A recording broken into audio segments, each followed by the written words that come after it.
Amen. Voilà, bien-aimés, aujourd'hui c'est une journée spéciale. Bien que nous avions déjà commencé depuis mercredi, mais aujourd'hui, nous sommes vendredi, c'est-à-dire vendredi saint, par rapport au calendrier civil et le calendrier religieux, c'est-à-dire biblique. Vous savez, c'est très important pour nous l'Église, c'est très important pour nous les chrétiens de penser à ces choses. Ça nous aide à fortifier la foi et à continuer de faire la marche avec le Seigneur. C'est très important. La Bible dit dans l'Exode chapitre 12, là tu descends, quand ils vont faire le pain sans lever, les vins, ils vont faire rôtir l'agneau, ils vont prendre des herbes amères, debout, en acte, c'est-à-dire avec la vitesse, parce que la délivrance de l'Éternel approche. Ils vont mettre du sang dans les laietons des portes, tout ça, pour pouvoir être épargnés quand l'ange de la mort viendra. Mais ce qui est important pour nous, maintenant, la Bible dit, vous allez l'immoler entre les deux soirs. Entre les deux soirs. Quand on dit les deux soirs, cela signifie entre 16h et 18h. Ou alors entre 15h et 18h. Cela dépend de la version que tu es en train de lire par rapport à ta Bible. C'est-à-dire, vous allez remarquer maintenant déjà, bientôt 19h, le Seigneur est déjà crucifié sur la croix. Bien-aimé, je veux que ta pensée soit révolutionnée. Je veux que ta foi aussi soit révolutionnée. C'est pourquoi, si les hommes savaient ce que le Seigneur avait subi sur la croix, on pouvait être nombreux en ce lieu, pleurer, glorifier Dieu et honorer Dieu par rapport à ce qu'il a fait. C'est-à-dire, ne prends pas ta foi en vain. Le Seigneur a été crucifié, il avait pris ta place, il est allé bien aimé payer le prix par rapport à la justice et la sainteté de Dieu que nous avions bafoué par rapport à nos péchés. C'est très important. Voilà, prenons Exode chapitre 12, parce que je vais essayer de parler de quelque chose qui va nous aider par rapport à la mort du Seigneur. J'avais intitulé mon thème les vérités bibliques au pluriel. Des vérités bibliques et prophétiques de la Pâque et Jésus-Christ. Nous allons voir la Pâque et nous allons voir aussi Jésus-Christ. Les vérités bibliques et prophétiques de la Pâque et Jésus-Christ. C'est ça notre thème. Alors prenons Exode chapitre 12 à partir du premier verset jusqu'au 13e verset. Exode chapitre 12, à partir du premier verset, nous lisons au nom de Jésus. L'Éternel dit à Moïse et à Aaron, dans le pays d'Égypte, ce mois-ci sera pour vous le premier des mois. Il sera pour vous le premier des mois de l'année. Parlez à toute l'assemblée d'Israël et dites, le 10e jour de ce mois, on prendra un agneau pour chaque famille, un agneau pour chaque maison. Si la maison est trop peu nombreuse pour un agneau, on le prendra avec son plus proche voisin, selon le nombre de personnes. Vous compterez pour cet agneau d'après ce que chacun peut manger. Ce sera un agneau sans défaut, mâle, âgé d'un an. Vous pourrez prendre un agneau ou un chevreau. Vous les garderez jusqu'au 14e jour de ce mois. Et toute l'assemblée d'Israël l'immolera entre les deux soirs. On prendra de son sang et on en mettra sur les deux poteaux et sur les lintons de la porte des maisons où on les mangera. Cette même nuit, on en mangera la chair rôtie au feu. On la mangera avec des pains sans levain et des herbes amères. Vous ne les mangerez point à demi-cuit et bouilli dans l'eau, mais il sera rôti au feu, avec la tête, les jambes et l'intérieur. Vous n'en laisserez rien jusqu'au matin. Et s'il en reste quelque chose, le matin, vous les brûlerez au feu. Quand vous les mangerez, vous aurez de vos reins sains. Vous souliez aux pieds et votre bâton à la main. Et vous les mangerez à la hâte. C'est la Pâque de l'Éternel. Je reprends le verset 11. Quand vous le mangerez, c'est-à-dire quand vous allez manger cet agneau, quand vous le mangerez, vous aurez vos reins sains. Vous souliez aux pieds et votre bâton à la main.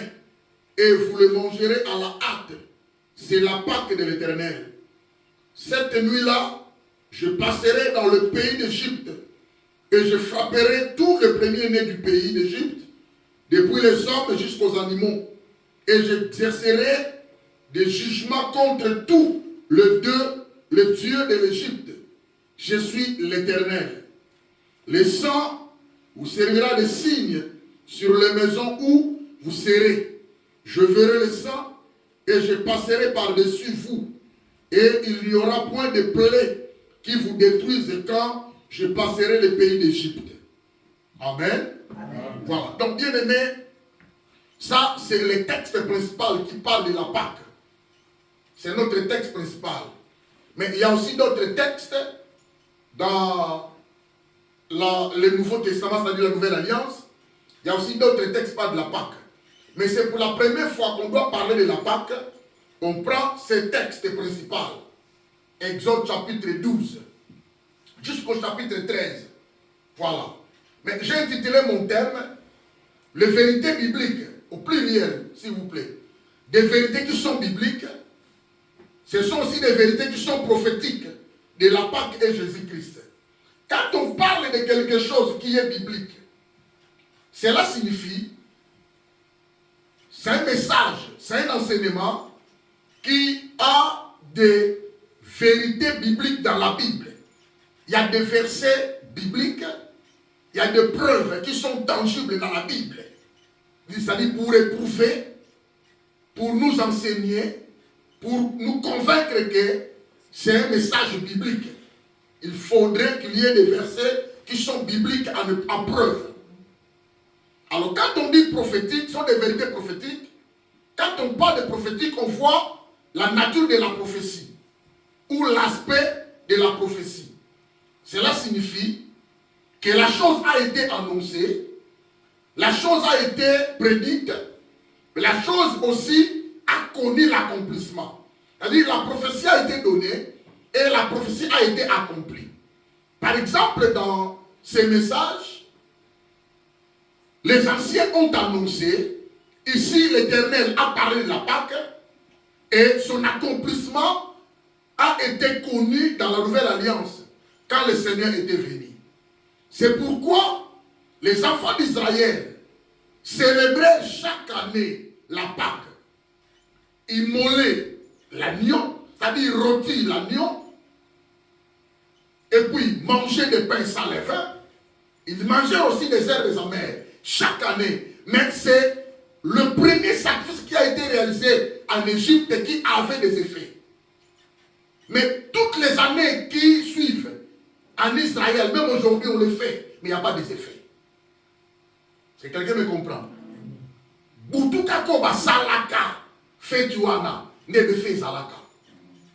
Alors, comme c'est une prophétie, nous, dans la Nouvelle Alliance, nous vivons maintenant l'accomplissement de ce que le Seigneur est venu faire. C'est-à-dire l'agneau immolé annonçait les sacrifices que le Seigneur devait réaliser sur la croix. C'est quelqu'un me comprend? Le pain sans levain annonçait que celui qui sera monté sur la croix pour être crucifié sera sans péché. Il sera parfait. Parce que le levain dénonce le péché, démontre le péché plutôt. Alors le pain sans levain symbolise le corps, l'homme parfait, Christ, qui n'a jamais connu le péché. Il était parfait. C'est pourquoi il était Dieu. Amen. Alors quand on voit des herbes amères, ça dit Nunda Bololo, cela symbolise la souffrance. Mettons ça en pluriel, les souffrances de Christ.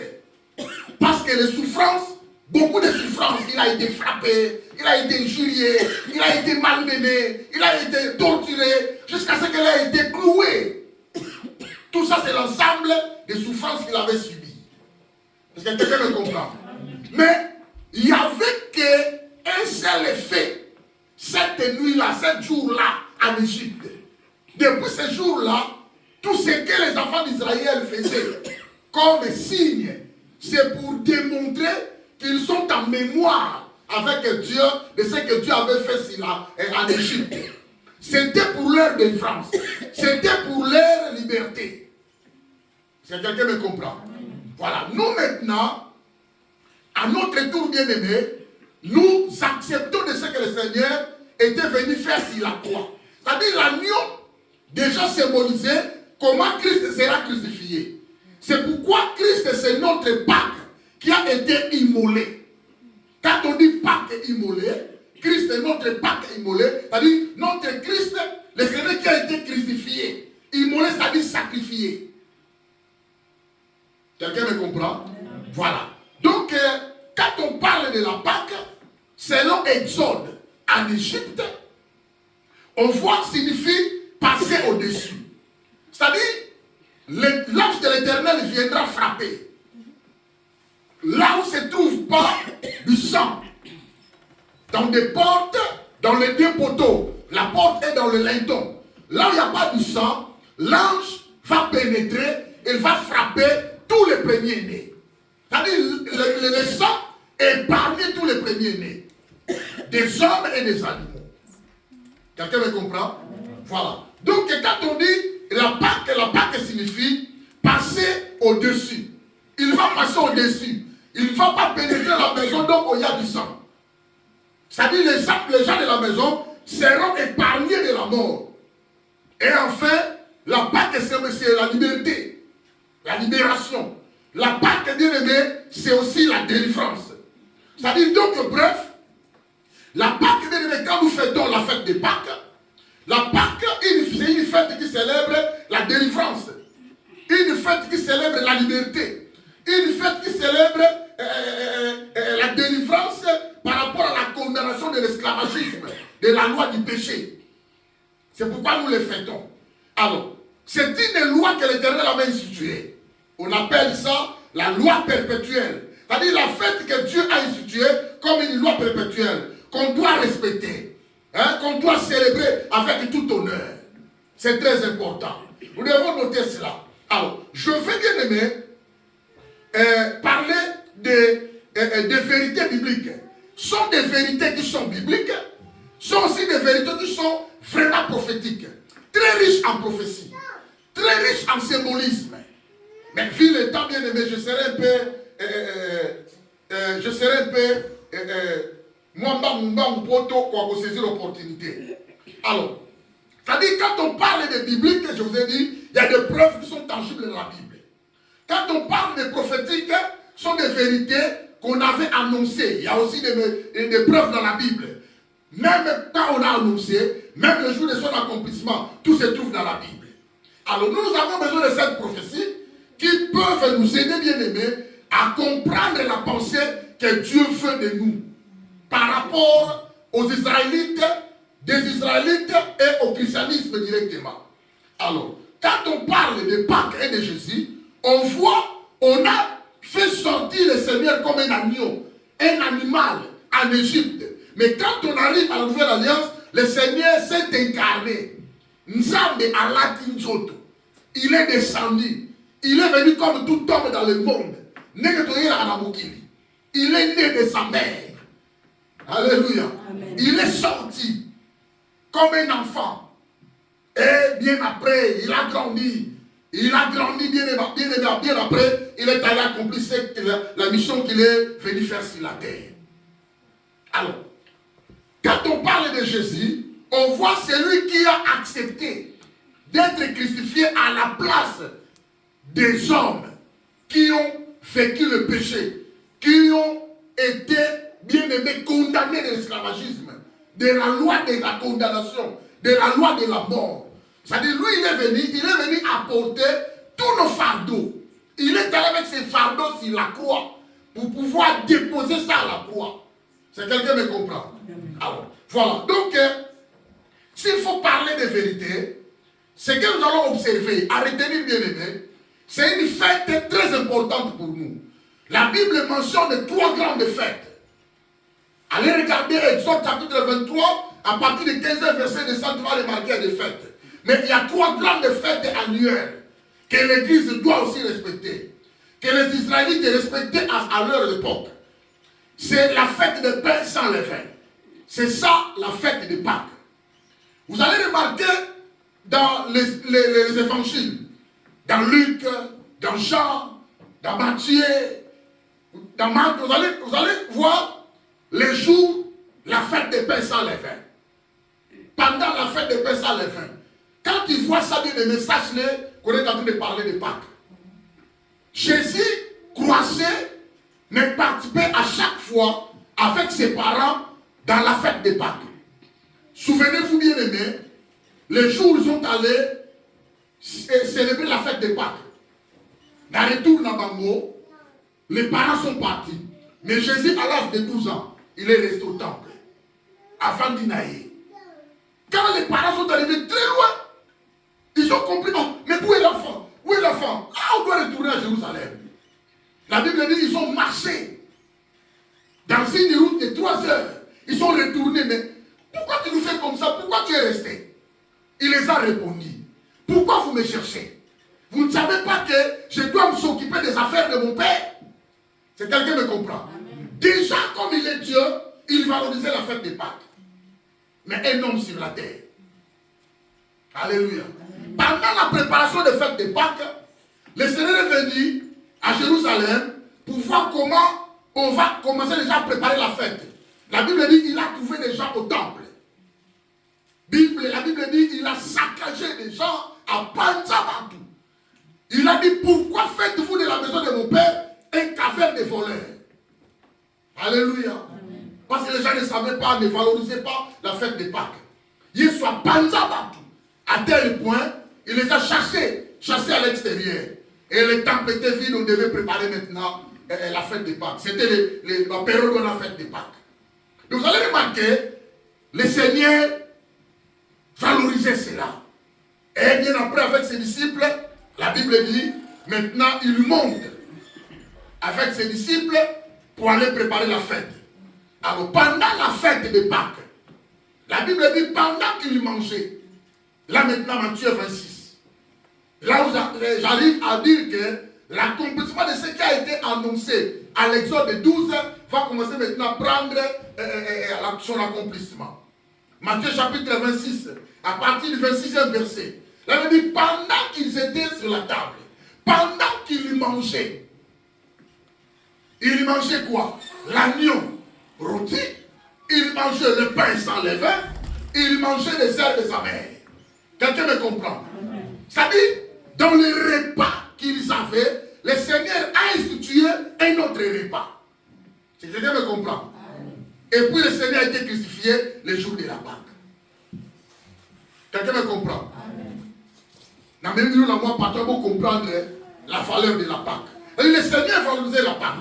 Les disciples valorisaient la Pâque. Nous aussi, nous sommes obligés de le faire. Si nous sommes dans le vrai christianisme, nous devons revaloriser la Pâque de l'Éternel. C'est très important. C'est-à-dire, il y a 3 fêtes qui sont mentionnées dans la Bible. Annuellement, on doit fêter. La fête des pains sans levain, c'est la fête de la Pâque. Deuxièmement, la fête de la moisson. Quand tu entends parler de la fête de la moisson, cela signifie la fête de la Pentecôte. Amen. 15e du mois de mai, 15e du mois de juin. On va le faire. Et la fête, la troisième fête, c'est la fête des récoltes. C'est la fête qu'on fête à la fin de l'année. C'est la fête des tabernacles. Voilà, c'est très important. Alors, prenons maintenant la première vérité. C'est-à-dire, toute la Pâque bien-aimée, toute la Pâque parle de Jésus. Comment le Seigneur viendra et comment le Seigneur sera crucifié, comment le Seigneur va sauver l'humanité qui a été déchue par le péché. Alors, première vérité biblique, et c'est aussi première vérité prophétique. L'agneau pascal était un sacrifice. C'est ça. C'est ça la première vérité biblique. C'est ça aussi la première vérité prophétique. L'agneau pascal en Égypte était un sacrifice. Exode chapitre 12, verset 27. C'est ça la première vérité. Et ça a été annoncé comme ça.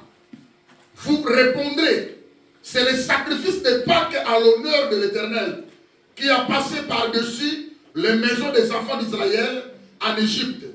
Lorsqu'il frappa l'Égypte et qu'il sauva nos maisons, le peuple s'inclina et se prosterna. Ici, bien aimé, l'Éternel a donné des ordres. Chaque famille, parce qu'il y a des générations qui sont passées, il faut que le premier-né, dans l'Ibosso de ma famille, à côté des Israélites, doivent avoir connaissance des choses qui étaient passées en Égypte. Alors, quand vous êtes déjà à Canaan, quand vous êtes déjà dans la terre promise, vous allez maintenant célébrer des fêtes. Alors les enfants vont demander, mais papa, qu'est-ce qui ne va pas? Quand on arrive dans ces mois, qu'est-ce que vous faites, papa? Il faudrait expliquer l'enfant. Explique à tous les enfants. Ce que vous voyez, ça a été comme ça en Égypte. Nos ancêtres, ils étaient là en Égypte.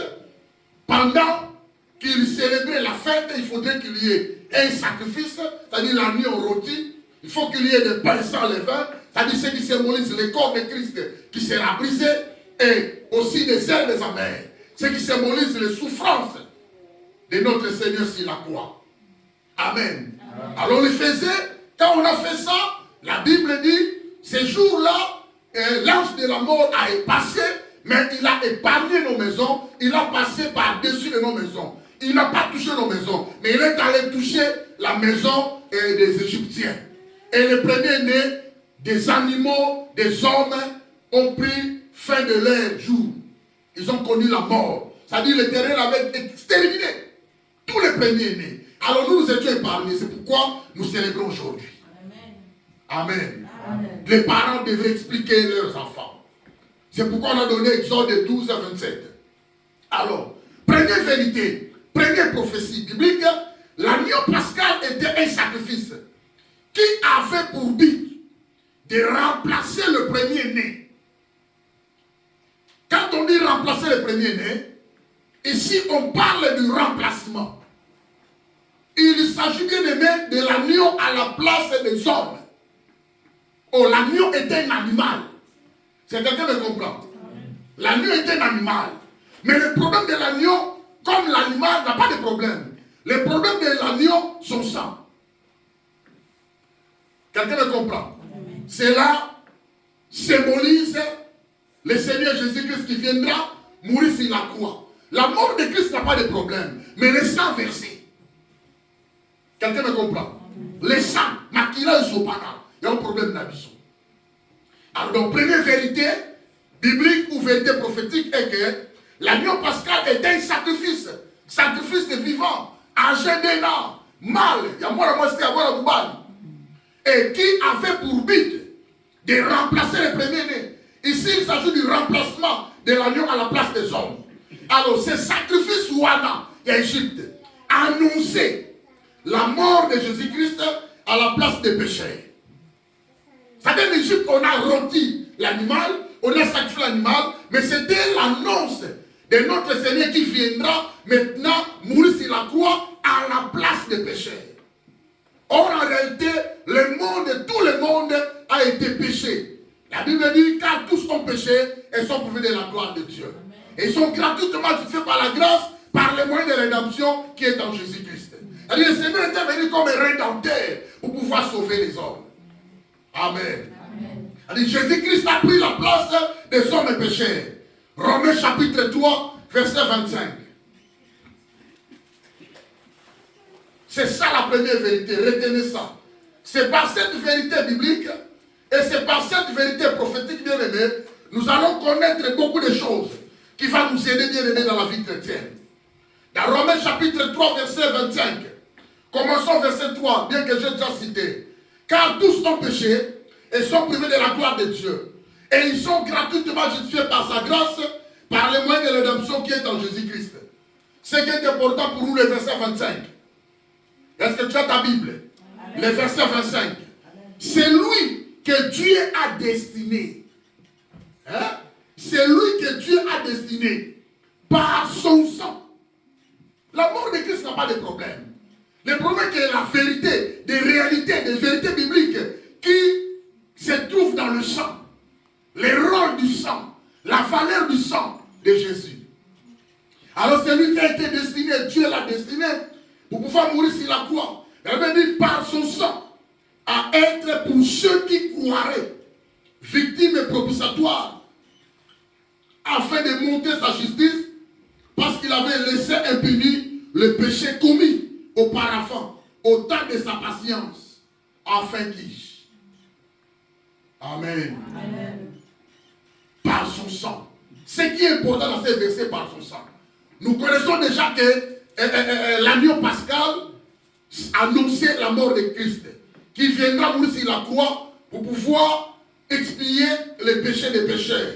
C'est-à-dire sauver l'humanité qui était déchue par les péchés. Alors, il y a quelques réalités sur l'agneau selon Romains chapitre 3, verset 25. Vous allez remarquer que Dieu a destiné. C'est-à-dire, ce grand sacrifice ne fut pas accompli en secret. Dieu a destiné. Christ n'a pas été sacrifié en secret, contrairement à l'Égypte. Dans l'obéi, vous allez fermer la maison. Si vous êtes peu, appelez les voisins, vous allez à Niga. Fermez la porte. Mets le sang dans le laiton, la porte. Et mets vos ceintures, mets vos sandales déjà. Soyez debout. Vous allez manger ça vite, vite. C'est-à-dire en secret. Mais c'est là, quand le Seigneur est venu être crucifié sur la croix, était en public. Quelqu'un me comprend? Il était en public. Il a été immolé en public. Il a été sacrifié en public. Injurié par les gens qui étaient là. Frappé. Cloué, bien aimé, aux yeux de tous. La Bible dit à demi-nu. Pas des habits au corps. Quelqu'un me comprend? C'était pour toi. C'était pour moi. Il a pris notre place comme étant des pécheurs. Amen. Amen. Dieu l'a destiné, bien aimé. C'était pas accompli en secret. Mais Dieu exposa publiquement son fils au calvaire afin que tous le voient. Tous le voient, bien aimé. C'est ça Dieu. Pour pouvoir expier nos péchés. Et la Bible dit à être pour ceux qui croiraient victime propitiatoire. Quand on parle de propitiatoire, on voit les couvercles pour pouvoir couvrir. Le Seigneur est venu couvrir nos fautes. Il est venu couvrir nos tâches. Il est venu couvrir parce que la justice de Dieu peut calciner. La sainteté de Dieu est Tumbaka. On ne peut pas voir l'action auprès de Dieu. Parce que nous sommes des injustes avec des péchés. Il est allé nous couvrir. Hein? Le Seigneur est venu comme un manteau. Tu vois, quand tu prends ta fesse et tu te couvres. Au bon bimaline. De la même sorte que le Seigneur nous a fait. Il nous a entrelacés à bon bibiso. À bon micro, à bon mio. On est en train de frapper au dos. Mais toi, tu es là, tu es gardé. C'est ce que le Seigneur avait fait. Pour finir joyauté. Quelqu'un me comprend? C'est ça la valeur de la croix. C'est très important pour nous. Alors le problème majeur ici, dans ces versets, par son sang. S'il faut parler du sang, bien aimé, il faut faire une semaine, 2 semaines. Tu le mélanges plutôt aussi du sabaté. Alors ce que tu vas retenir est que, premièrement, quand on dit par son sang, nous sommes au Nouveau Testament, déjà quitté le sol, déjà. Déjà ce qu'on a au Nouveau Testament. Parce qu'on a lu Romains 3, 25. Quand on dit par son sang, le Nouveau Testament met en évidence plusieurs vérités relatives à la mort de Christ. Ce que nous allons retenir, être bien aimé, quand on dit par son sang, le Nouveau Testament bien aimé, il s'agissait d'un sacrifice, c'est-à-dire d'une offrande. Il s'agissait d'une offrande. Il a fallu méga et pésamment. Le Seigneur a accepté d'être une offrande. Le Seigneur a accepté de donner sa vie. Quand on parle du sang, bien aimé, il s'agit d'une offrande de son sang. Il a donné l'offrande de son sang, de son propre sang. Et le sang a été accepté parce que le sang n'avait pas de péché. Est-ce que quelqu'un me comprend? Amen. Il était parfait. Et il a donné sa vie parce que sa vie était propre. Amen. Amen. Quand on parle du sang bien-aimé, elle est substitutive. Le sang bien-aimé, elle est substitutive. Car il est mort, non pour son propre compte, mais pour les comptes des autres. Le Seigneur était crucifié non pour lui-même. Il n'a pas connu le péché. Il n'a pas fait le péché. Il était saint, il était parfait, dans toute son évidence. Mais il est allé prendre la place des autres personnes. C'est-à-dire sa mort était substitutive. C'est-à-dire le remplacement, le transfert des comptes. D'où nous, dans notre compte, il y avait les comptes des péchés. L'homme qui n'a pas encore connu le Seigneur, dans son compte, il n'y a que les péchés. Il n'y a pas la sainteté, il n'y a pas la sanctification, il n'y a pas la pureté. Il n'y a que les péchés. Or, la personne avec les péchés n'a pas le droit de s'approcher devant Dieu. Parce que la justice de Dieu, c'est le feu. La sainteté de Dieu, c'est le feu. Il n'y a pas moyen de s'approcher. Il a fallu que les péchés soient effacés, les péchés soient ôtés, les péchés soient expiés, les péchés éprouvent la propitiation, la propitiatoire. Soit couvert. Quelqu'un me comprend? Ça dit bien aimé, c'est très important. Alors, elle est substitutive, la mort du Seigneur. Elle est substitutive parce que Christ a souffert la mort comme châtiment pour nos péchés. Le châtiment, il a été châtié, il a été frappé, mais non pas pour lui. Quel amour, quelle volonté. Personne dans ce monde ne peut le faire, sauf le Seigneur. Amen. Alléluia. Amen. Alors, voici maintenant quelques vérités de la mort de Jésus-Christ. C'est-à-dire, quand on parle du sang, par son sang, on ne parle pas de liquide rouge là. Quelqu'un me comprend? Parce que ceux qui ont quand le liquide rouge, voilà, ils ont un problème. Mais quand on parle du sang de Jésus, on parle de l'œuvre. Quelqu'un me comprend? Même si quand on dit, ah, Makila, alors vous allez invoquer le sang de Jésus, on parle de l'œuvre. Parce que le sang a été coulé il y a 2000 ans passés. Place où on a le long, ma moule, bêta, Makila, moi, ça t'est. Ma baille, on éviter. C'est quelqu'un me comprend? Alors quand on parle du sang de Jésus, nous au christianisme, on voit l'œuvre. On voit tout ce que le Seigneur avait fait. Sa mort sur la croix. Or, il n'est pas sur la croix. Il a été déjà glorifié. Il est assis à la droite de Dieu le Père. Mais le sang a de la valeur. Vous savez pourquoi? Parce que le Saint-Esprit est là. Quelqu'un me comprend? Alors quand on dit tes péchés te sont pardonnés, parce que le sang de Jésus efface les péchés, c'est l'œuvre du Saint-Esprit. Saint-Esprit nous a ça la cambo. Quelqu'un me comprend? Parce que le Saint-Esprit, c'est l'Esprit de Christ. C'est-à-dire son sang a de la valeur. Dans le passé, dans le présent et dans le futur. Quelqu'un me comprend?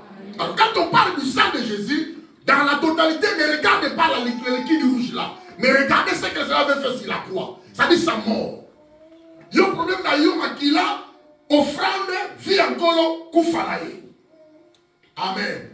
Alors, il y a quelques vérités qui peuvent nous aider. Et par rapport à la mort de Jésus, c'est le fondement de l'évangile.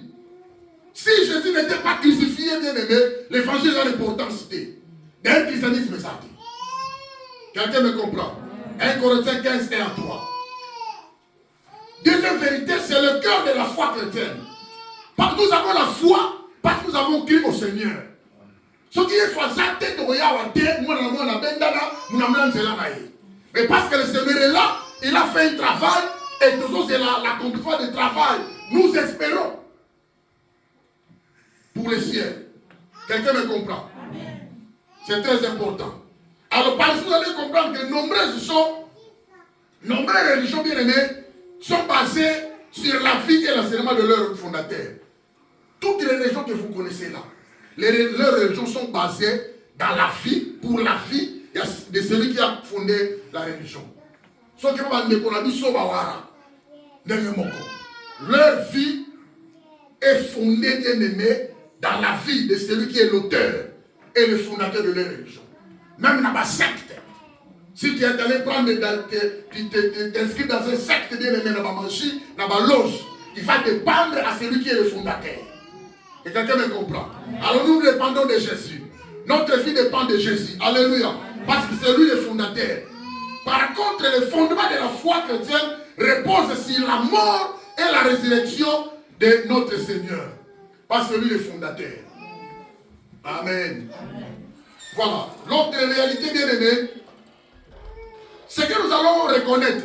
Il y a 3 choses importantes qui sont mentionnées lorsque nous voulons déterminer la signification de la mort de Jésus. Qu'est-ce que signifie la mort de Christ? La mort de Christ, bien aimé, il y a 3 choses. La mort de Christ signifie Christ est mort à la place et au bénéfice des autres. C'est ça la première signification. Quand on te pose la question, si on te pose la question, on dit Pâques, ok, ne Pâques. C'est facile. Amen. La première réponse est que Christ est mort à la place et au bénéfice des autres. Deuxième réponse, qu'est-ce que signifie la mort de Christ? La mort de Christ signifie est une réparation. La mort de Christ est une réparation. Troisième définition, qu'est-ce que signifie la mort de Christ? La mort de Christ est une rançon. Christ est mort à la place au bénéfice des autres. C'est-à-dire qu'il y avait le remplacement. Il y avait le transfert des comptes. Or, il ne peut pas mourir à la place des autres. Celui qui a connu le péché, c'est celui qui mourra. Quelqu'un me comprend? Mais il a fait le transfert des comptes. Il a pris nos péchés. Il a pris nos péchés. Il a porté nos péchés sur lui.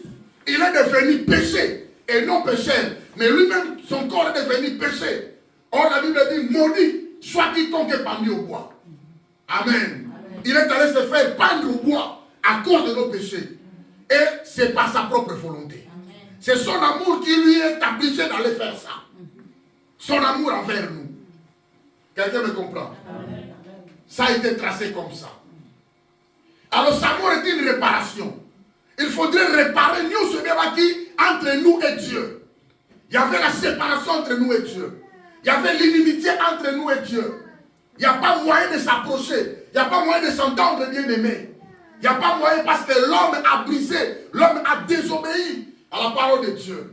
Il faudrait maintenant qu'il y ait quelqu'un comme médiateur pour pouvoir réparer les deux camps. Le camp de Dieu et le camp des hommes. Lui se met au milieu, il approche l'homme vers Dieu. C'est l'homme qui doit s'humilier devant Dieu. Dieu n'a jamais été, ne peut pas s'humilier. Quelqu'un me comprend? Il nous a fait grâce, il nous a fait rapprocher de son Père. La Bible dit qu'il a inauguré une route nouvelle et vivante, dont son accès à vos côtes n'apprend sans Zambie. Parce que lui, il avait déjà effacé les péchés. Sa mort est une rançon. Quand on parle de rançon, on voit l'aspect du prix à payer. Quand je regarde ces choses, je dis à moi-même, dans ce monde, il n'y a pas de riches. Personne n'est riche dans ce monde. Il n'y a qu'une seule personne qui est riche. C'est Dieu. Amen. Parce que personne ne pouvait payer pour acheter ma vie à Badou. Personne. Amen. Même si l'homme a beaucoup d'avions, il a beaucoup de comptes bancaires, il a des sociétés de transport, des véhicules, il est pauvre. Devant Dieu, personne n'est riche. Amen. Alléluia. Amen. Il n'y a qu'un seul riche. Il veut dire l'or et l'argent lui appartient. Alléluia. Moutambo wasate. Kozana complexité. Moutalekio wasate. Moutalekio kamo konkolo naro. Ato moni voiture en ndenge nini. Ato moni ndaku ba villa, ba piscine et le côté pauvre. Prévenez le jour de son départ. 1,80 m. Alléluia. 1,80 m. Tout est égal. Alléluia. Sa mort est une rançon. La rançon parle du prix du rachat. Tandis que celui qui paye la rançon, c'est lui le rédempteur. Il fait la rédemption. La rédemption parle de l'aspect du rachat. Alléluia. Amen. Bref, la signification de la mort de Jésus, c'est le moyen par lequel nous allons découvrir 4 éléments. Car elle est expiatoire. La mort du Seigneur est expiatoire. Quand on parle de l'expiatoire, on voit l'aspect expiation. L'expiation, c'est-à-dire effacer. C'est par la mort du Seigneur que nos péchés ont été effacés. Alléluia. C'est par la mort du Seigneur que nos péchés ont été ôté, couvert, effacé, annulé. La Bible dit l'acte dont les ordonnances nous condamnaient et qui faisaient contre nous, il a été effacé sur la croix. Amen. C'est-à-dire qu'il n'y a pas la condamnation. Deuxième élément, quand on voit la mort du Seigneur, la mort du Seigneur est substitutionnelle. C'est-à-dire qu'on voit l'aspect substitut, on voit l'aspect transfert, on voit l'aspect remplacement. C'est-à-dire le Seigneur nous a remplacés sur la croix. Or, nous, on fait les gars, à cause de ses péchés. Mais lui, il a pris notre place. Il a fait la substitution. Il a fait le transfert des comptes. C'est ça la justification. Il nous a justifiés. Alléluia. Adam et Ève ont péché. Et le Seigneur est allé tuer un animal. Il a pris la peau de l'animal. Il a fait les vêtements pour le couvrir. Amen. C'est ça la substitution. L'animal a été sacrifié en Égypte. On a pris du sang. On a marqué du sang. On a pointé du sang dans le deux poteaux et dans le laiton.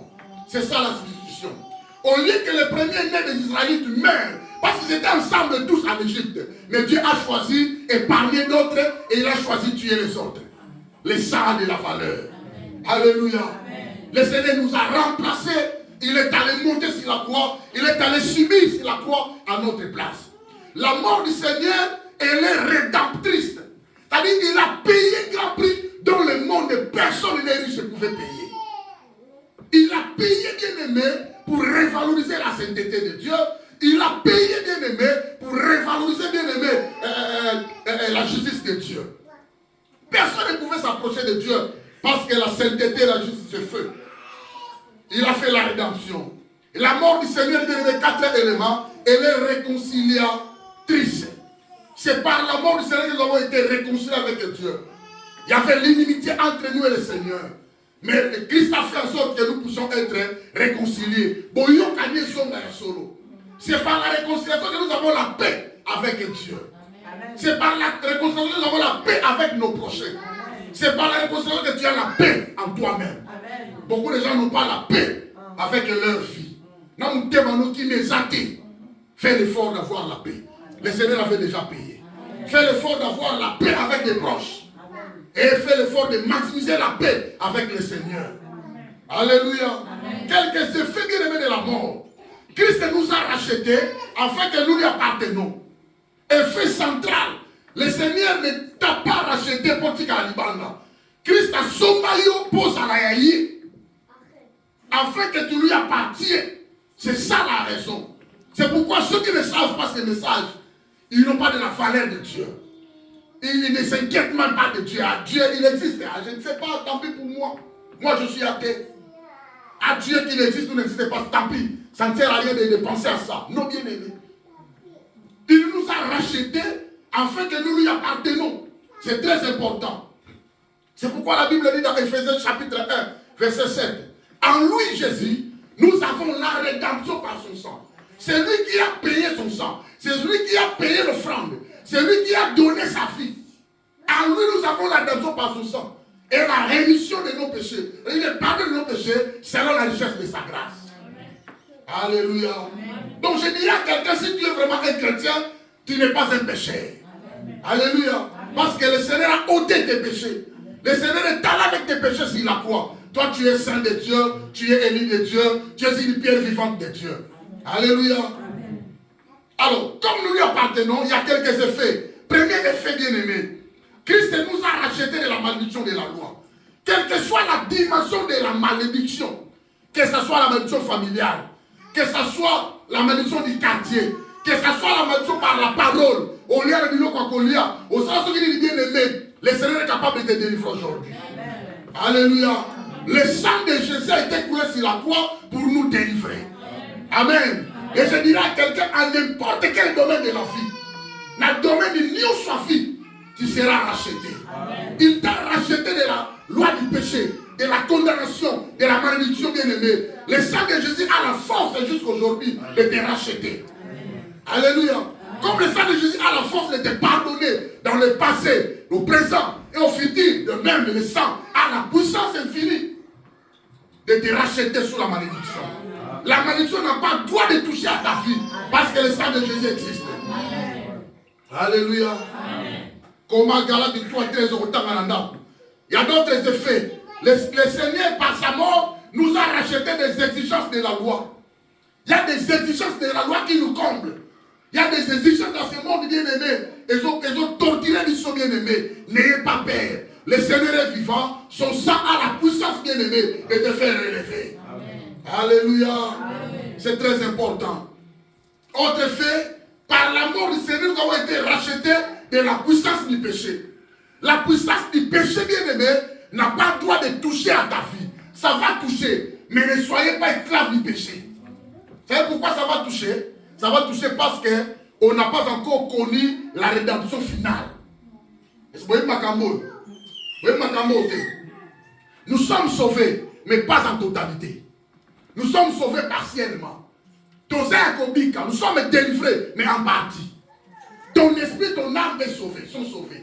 Mais le corps n'a pas encore connu la rédemption finale, la délivrance finale, ou alors le salut final. Amen.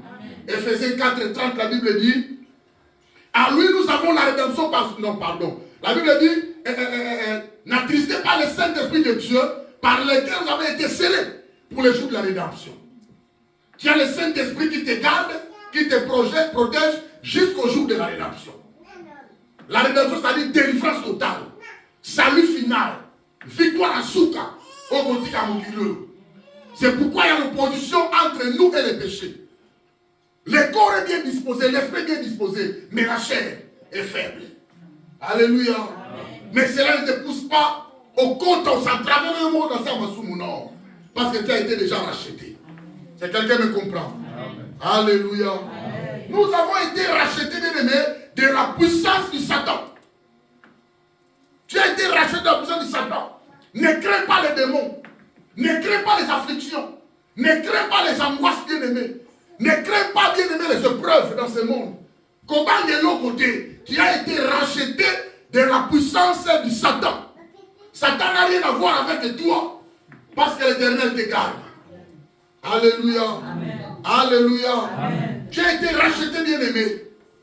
C'est pourquoi la Bible dit, voici, je vous ai donné le pouvoir de marcher sur les serpents et les scorpions. Et de marcher sur toute puissance de l'ennemi. Et aucune puissance peut vous nuire. Alléluia. Amen. Nous sommes victorieux. Amen. Parce que nous avons été rachetés. Amen. Et nous avons été rachetés de la puissance de la condamnation dans tous les domaines de la vie. Pourquoi la Bible dit dans Romains 8, 1, il n'y a donc maintenant aucune condamnation pour tous ceux qui sont en Christ. Vous êtes condamnés. Alléluia. Amen. Alléluia. Amen. Alors l'aspect du rachat bien-aimé, nous avons été rachetés. Nous avons la libération de l'esclavagisme. Tu n'es pas un esclave. Pourquoi il faut penser aux œuvres de la croix. Pensez à la mort de notre Seigneur. Pensez au sang qu'il a répandu sur la croix. Tu es libéré, bien-aimé.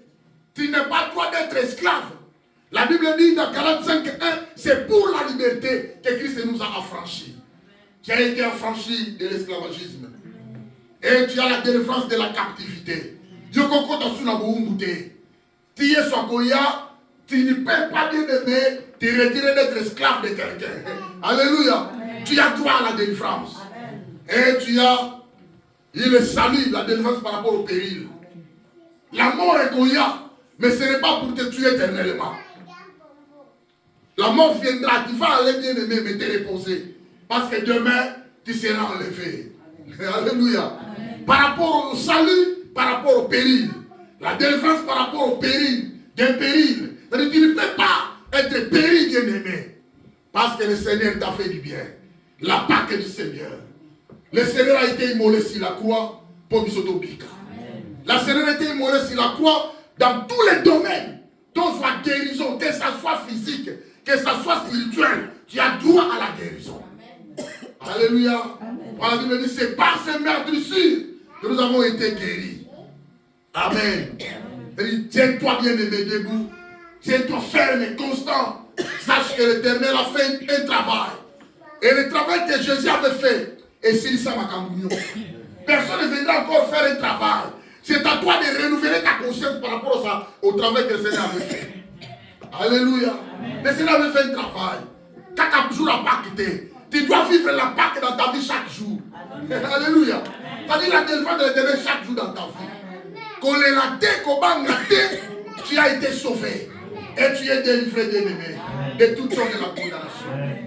Alléluia. Et son côté, les manicolo.